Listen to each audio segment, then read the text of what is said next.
that we're talking about.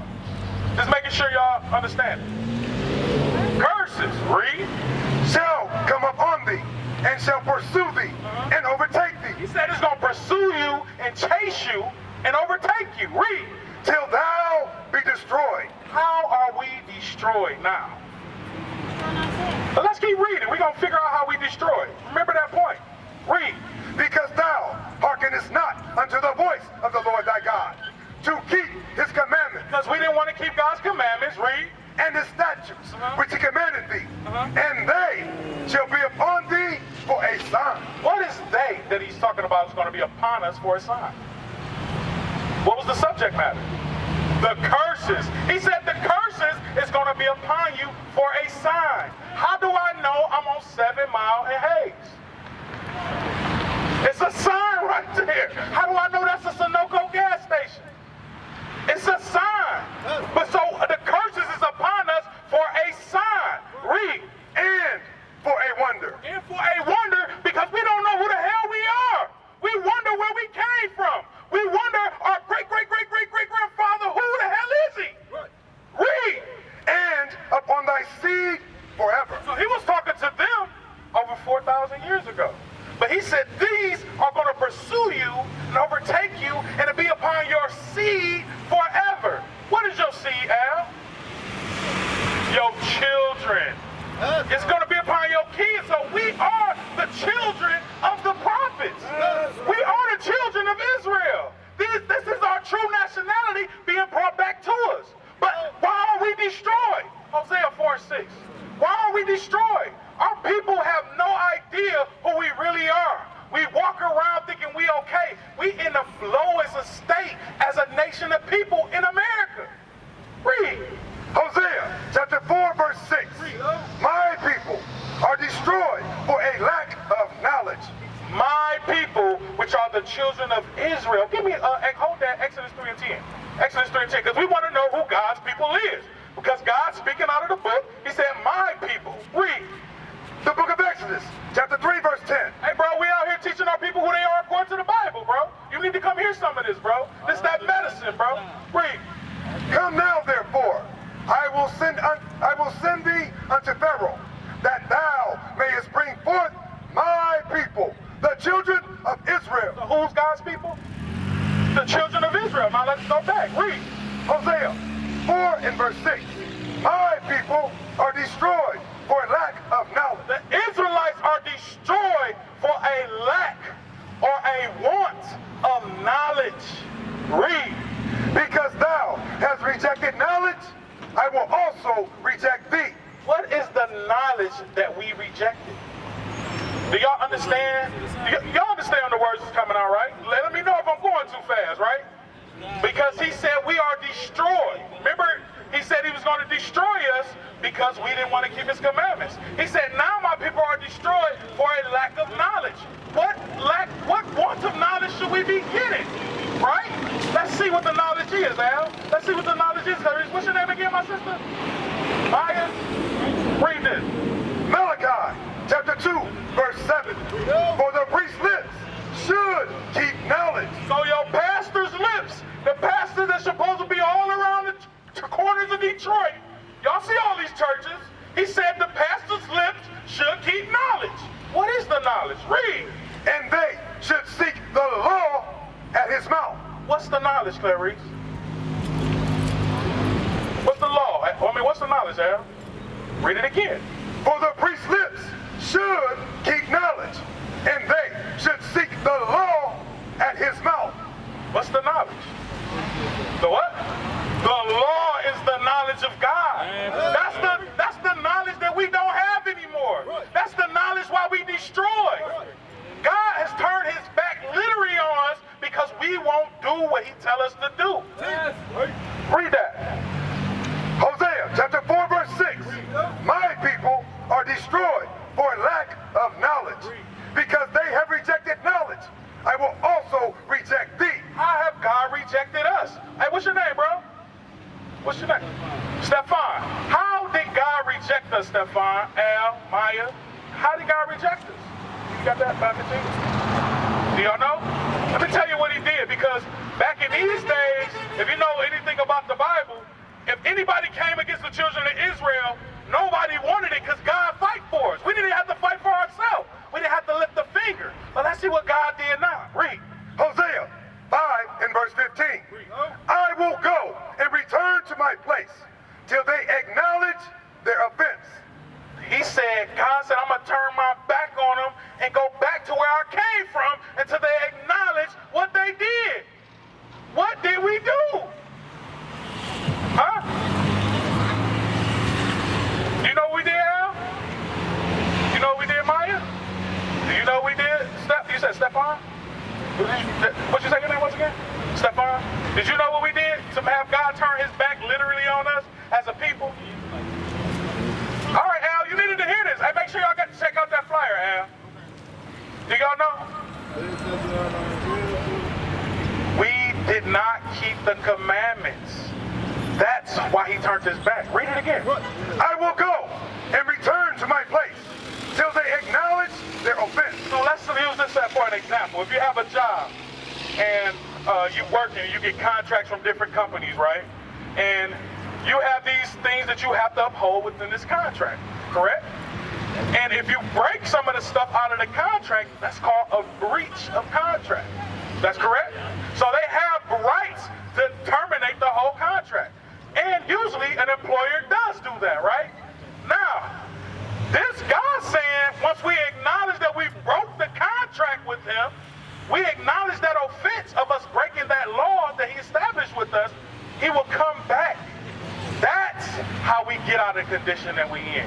Give me Acts 3 and 18. That's how we get out of the condition that we in. Stefan, I'm going to show you something. Do you know what sin is? Do you believe in God?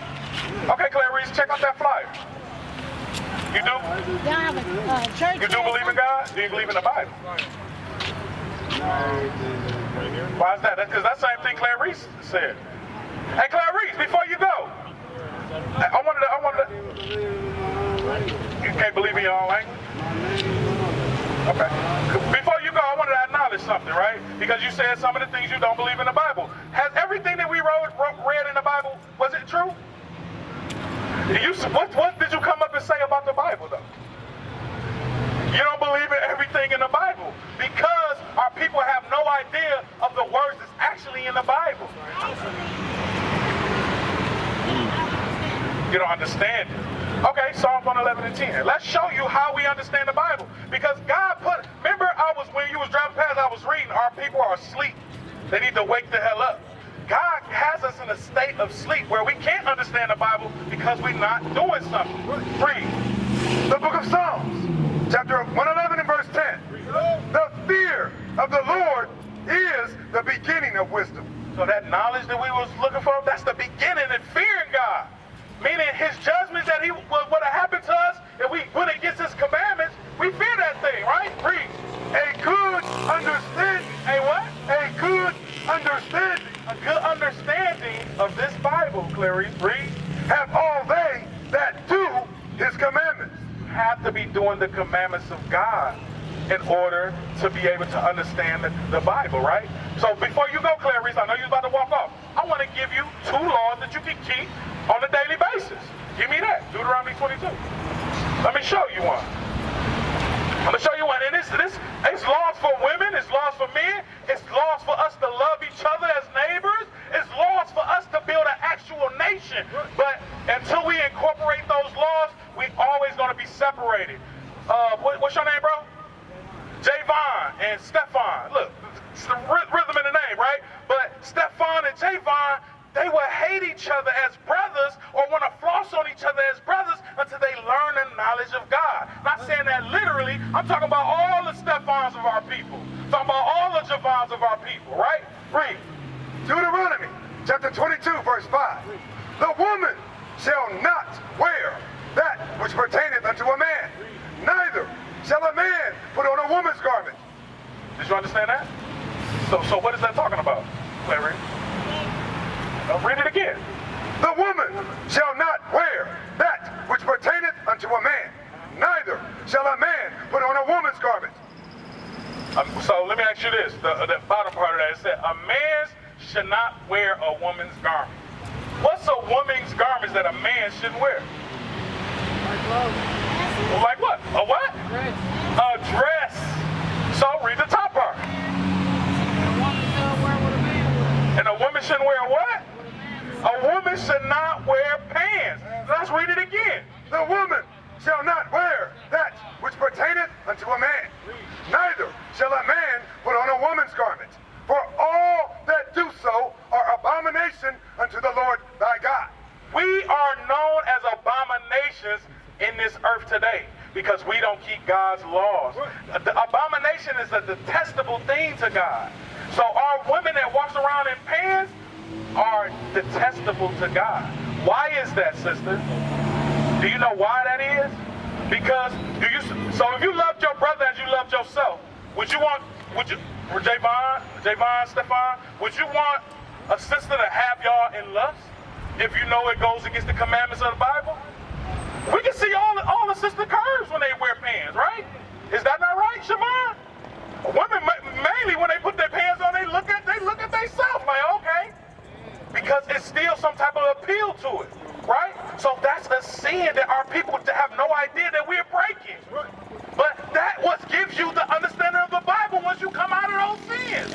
Let me give you another one, Siobhan, and then I'm gonna go get to my brother right here. Give me that, and yeah, read that. Leviticus chapter 13, verse 29. If a man or a woman have a plague upon the head or beard. So what's the subject? Want to read it again? Read. If a man or woman have a plague upon the head or the beard. So this is talking about a plague that a woman or a man can have on their head or in their beard, right? Read. Then the priest shall see the plague. The priests or the prophets that you see before your eyes right now shall see the plague. Read. And behold, if it be in, then the priest shall see the plague, and behold, if it be in sight deeper than the skin, and there be in it a yellow thin hair. What is a yellow thin hair, Clarice? Do you know what they call that? What do they call yellow hair? What do they call yellow hair in French? You don't know? It's called blonde. What? It's called blonde. Wait a minute, because our people don't know though, Clarice. But this is not for you to flee. We want you to come out of your sin system so we can get the hell out of this condition.